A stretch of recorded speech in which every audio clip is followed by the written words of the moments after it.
Hey, Kings and Queens. Oh, part two. Sometimes you wondering why God allowed Pharaoh heart to be hardened. So if he wouldn't harden Pharaoh's heart, the children of Israel would still feel like they had hope. They still would have went back to what was familiar. Just think about it. Sometimes God harden people's hearts against you like a job.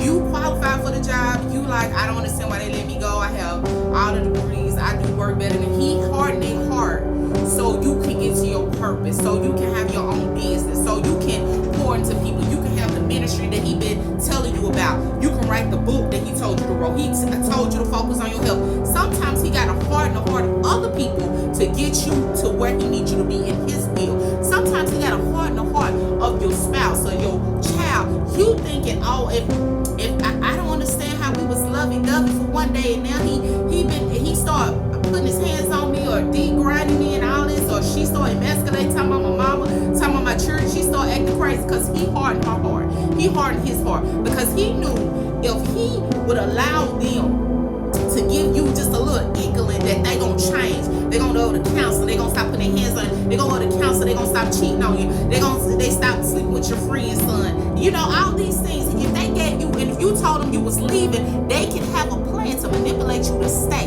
If he told you that he had to harden their heart, you would, because see, the person that you are, you're like, I just want to love them, I just want to help them through, but it's not your job to help them through. Sometimes he has to harden the heart of people to get you to your next, to your purpose, to your will, because there's people attached to you, to when you come out, they come out.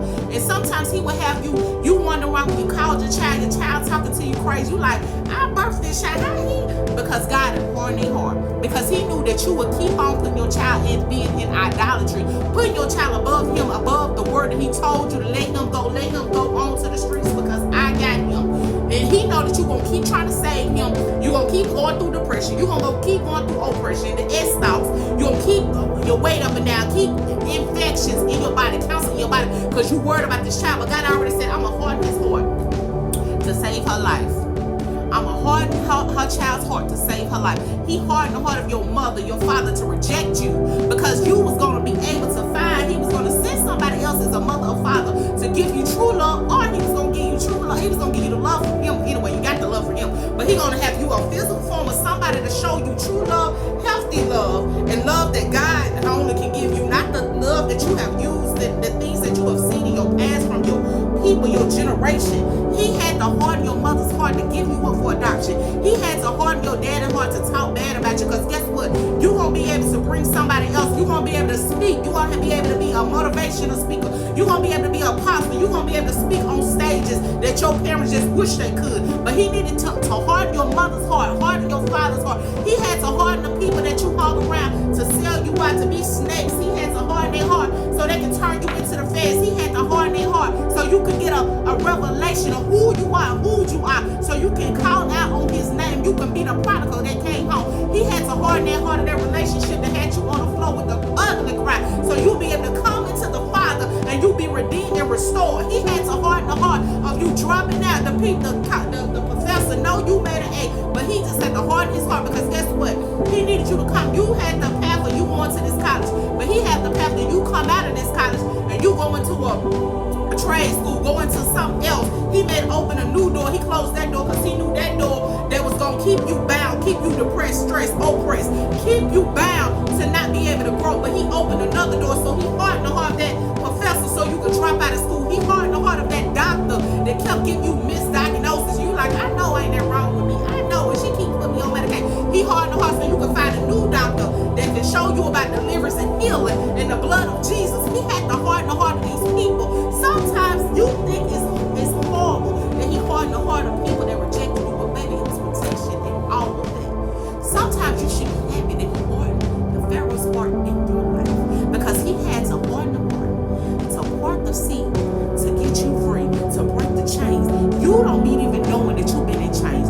You don't even know your mind been in chains. You don't even know the familiar things that you have been bound by, the generational stuff. You don't even know that poverty is a generational curse. You don't even know infirmity is a generational curse. You don't even know spiritual spouse is a generational curse, why people can't get married. And you don't understand that somebody that sacrificed to Moloch, abortion, and different things like that. You don't understand that your wound is barren because of things that was generational. And he had to harden the hearts of some people so the chains can be free off your life. So you can be broken free of these generational curses. So you can come and be the first millionaire. You can come and be the person that just get out of poverty. You be the first one that body being healed and delivered and set free. You the first person that ain't got to take medication for high blood pressure, diabetes, and cancer and all that. You are the person that broke the mold that the enemy try to keep y'all bound. Sometimes he got to harden the heart of people so you can be free. Sometimes you got to let the chains get broken. Sometimes you got to let the matter that you was familiar with go so you can have free matter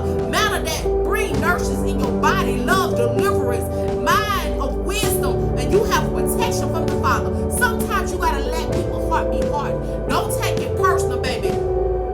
Baby, some of that stuff was generational and God was breaking you free. You may didn't understand it then, but you understand it now. And you got to understand, you had to have the heart going of your family never accepting you, so you will know that that wasn't your true family, because God will show you that a family in Christ. Sometimes you got to get your heart broken to save your life, to get you free, your children free, your husband free. Baby, people are depending on you. What are you waiting on? Sometimes you should be happy that the heart was hardened of Pharaoh, baby, so the sea could be parted, so you could be let go. Let your mind go.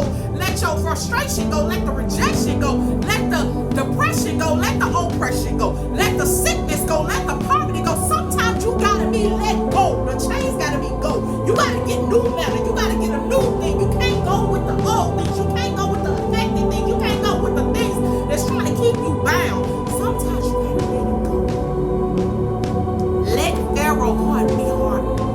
Let your mama heart be hard. Let your job be hard.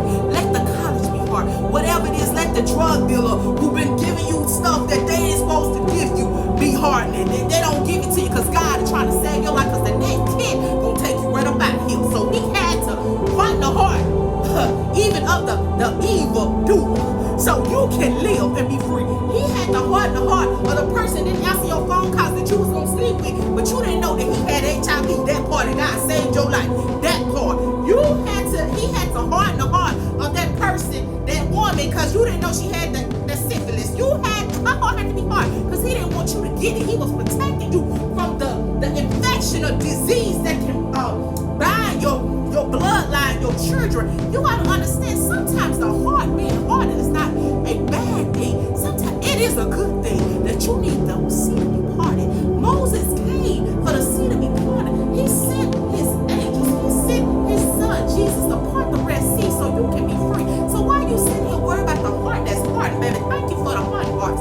Thank you for the betrayal. Thank you for the pit experience. Thank you for the tomb. Because I'm like Lazarus. Come out. I'm coming out, Lord. I'm coming out, baby. I'm coming out the pit because I'm a whole Joseph. I'm cutting down what I'm going to be in the kingdom. I'm a whole David. I'm sliding Goliath with this one rock in my slingshot. That may be 3 times in a slingshot, but baby, you better get this smoke.